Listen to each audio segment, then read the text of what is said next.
झुला झुला के ठीक नहीं पहला सुता के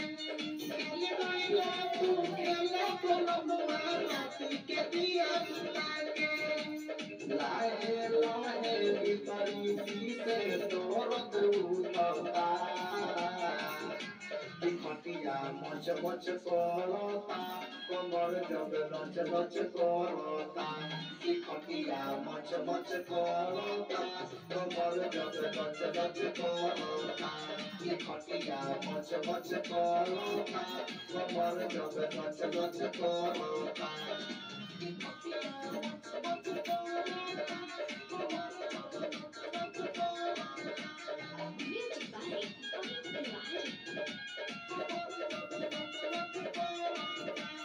जाने होते फुस लइना हो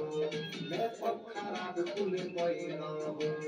बिना मतलब के दिमाग जोड़े लो लागे लगो शिकार करलो प्यार में होते फुस लइना हो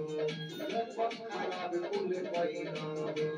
बिना मतलब के दिमाग जोड़े लो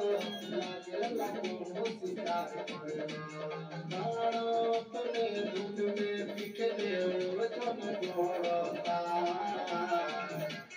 खटिया मच मच करता कमर जब लच लच करता खटिया मच मच करता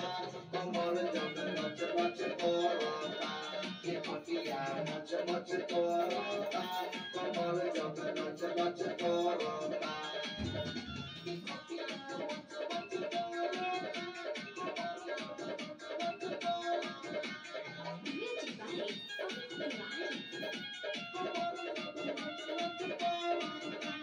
गोतरे गोतरे पिराता जी रंगा ना कुछ बुझाता जी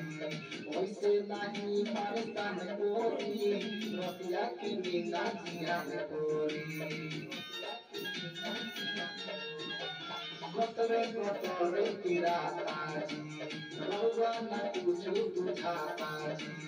वैसे नहीं पारस्तान कोरी रतिया की नींदा जियान कोरी हेलो गाइस, आप लोग कैसे हैं। मैं वीडियो बना चुकी हूँ। वीडियो कैसा लगा कमेंट करके बताते जाइए और लाइक शेयर करते जाइए। बहुत सारा प्यार दीजिए। लव यू दोस्तों।